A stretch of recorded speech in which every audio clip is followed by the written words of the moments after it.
10 तक गिनूंगा। राम लिखते ही, पढ़ते ही, सुनते ही, देखते ही या दिखते ही मन में जो पहला विचार आता है उसे बांध कर रखिए। पूछूंगा 1 2 3 4 5 6 7 8 9 9 9 हाथ काट कर रख दूंगा ये नाम समझ आ जाए तो। कितनी दिक्कत होगी पता है राम समझ आ जाए तो। भाई राम राम तो कह लोगे पर राम सा दुख भी सहना होगा। पहली चुनौती ये होगी कि मर्यादा में रहना होगा। और मर्यादा में रहना मतलब कुछ खास नहीं कर जाना है, बस त्याग को गले लगाना है और अहंकार जलाना है। अब अपने राम लला के खातिर इतना ना कर पाओगे और शबरी का जूठा खाओगे तो पुरुषोत्तम कहलाओगे। काम क्रोध के भीतर रहकर तुमको शीतल बनना होगा। बुद्ध भी जिसकी इच्छाओं में बैठे वैसा पीपल बनना होगा ये सब कुछ, और वो भी शून्य में रहकर प्यारे। तभी तुमको पता चलेगा कि कितने अद्भुत राम हमारे। सोच रहे हो कौन हूं मैं? चलो बता ही देता हूं।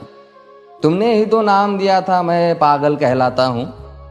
नया नया हूं यहां पे तो ना पहले किसी को देखा है। वैसे तो हूं त्रेता से, मुझे कृष्ण किसी ने कलयुग भेजा है।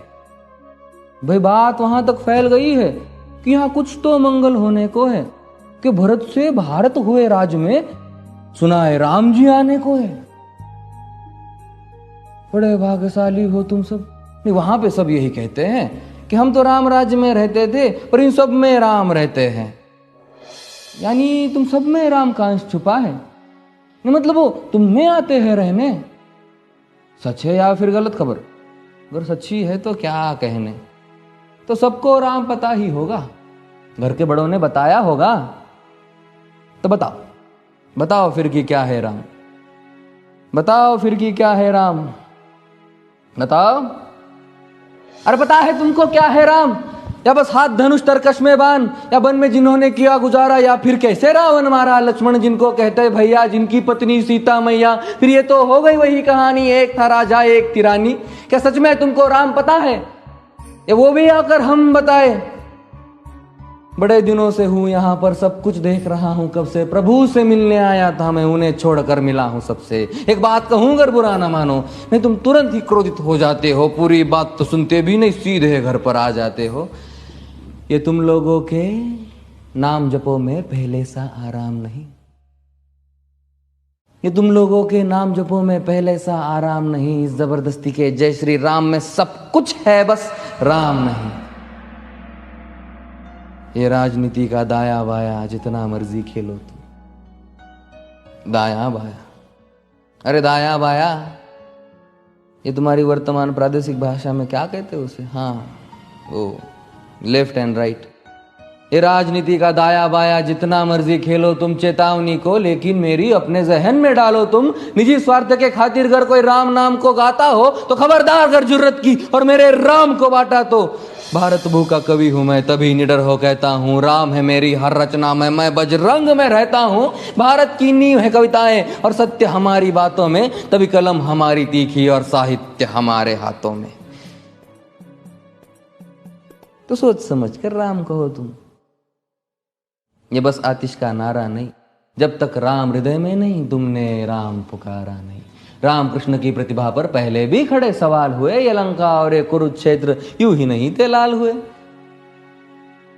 अरे प्रसन्न हंसना भी है और पल पल रोना भी है राम। सब कुछ पाना भी है और सब पाकर खोना भी है राम। ब्रह्मा जी के कुल से होकर जो जंगल में सोए हो, जो अपनी जीत का हर्ष छोड़ रावण की मौत पे रोए हो। शिव जी जिनकी सेवा खातिर मारुत रूप में आ जाए। शेष नाग खुद लक्ष्मण बनकर जिनके रक्षक हो जाए। और तुम लोभ क्रोध अहंकार छल कपट सीने से लगा कर सो जाओगे तो कैसे भक्त बनोगे उनके, कैसे राम समझ पाओगे? अघोर क्या है पता नहीं और शिव जी का वरदान चाहिए। ब्रह्मचर्य का इल्म नहीं, इन्हें भक्त स्वरूप हनुमान चाहिए। भगवा क्या है पता, लहराना सबको होता है पर भगवा क्या है वो जाने जो भगवा ओढ़ के सोता है। राम से मिलना, राम से मिलना, राम से मिलना है ना तुमको? निश्चित मंदिर जाना होगा पर उससे पहले भीतर जा संग अपने राम को लाना होगा। जय सिया राम। और हाँ, अवधपुरी का उत्सव है, कोई कसर नहीं, सब खूब मनाना। मेरे प्रभु है आने वाले, रथ को उनके खूब सजाना। वो द्वापर में कोई राह तक है, मुझे उनको लेने जाना है। चलिए तो फिर मिलते हैं, हमें भी अयोध्या आना है। जय सिया राम। फिर से